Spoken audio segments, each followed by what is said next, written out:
अभी तुम किसी फैसले के दहाने पर खड़े हो, दिल कुछ कहता है, दिमाग कुछ और। तुम सोचते हो काश कोई मुझे सही रास्ता दिखा दे। आज वो रास्ता खुद खुदा तुम्हें दिखाएगा। ये दुआ तुम्हारे दिल को सुकून और तुम्हारे फैसले को रोशनी देगी। हर नया दिन एक मौका है, नया कदम, नया फैसला, नई हिम्मत।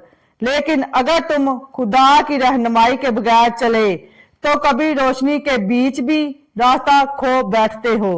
आज हम खुदा से मांगेंगे हिकमत, ईमान और सच्ची समझ। दुआ। ऐ आसमानी बाप, आज जब मैं नया दिन शुरू कर रही हूँ, मेरी आंखों को वो देखने की सलाहियत दे जो तू चाहता है। मेरे दिल में वो एहसास डाल जो सही और गलत को पहचान सके, और मेरे कदमों को उस रास्ते पर चला जिस पर तेरा नूर है। ऐ खुदा, मुझे अपने फैसलों में तेरी मर्जी दिखा। जिंदगी में बाज़ औक़ात फैसले आसान नहीं होते। हम सोचते हैं ये करूं या वो, लेकिन ईमान वाला दिल जानता है खुदा खामोश नहीं, वो रहनुमाई करता है। कभी ज़मीर की आवाज में, कभी किसी आयत में, और कभी किसी इंसान के जरिए।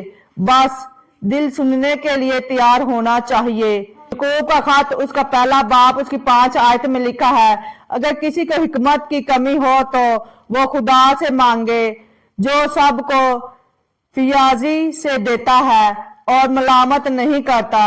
ये वादा है कि अगर तुम मांगोगे तो तुम्हें दिया जाएगा। ऐ खुदा, जब मैं किसी फैसले के दहाने पर हूँ, मुझे अपनी हिकमत अता कर।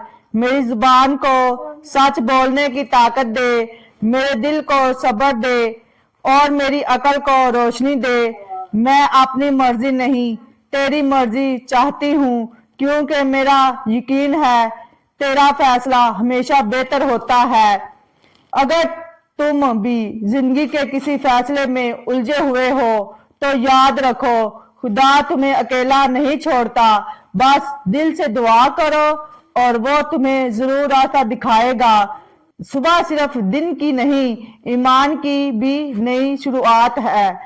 अगर ये दुआ आपके दिल को छू गई तो अगली वीडियो देखें खुदा कैसे तुम्हारी दुआओं का जवाब देता है। यकीनन आपने दुआ के वसीला से बरकत पाई है, तो इस बरकत को अपने तक महदूद नहीं रखना, दूसरों के साथ शेयर करना है। आमीन।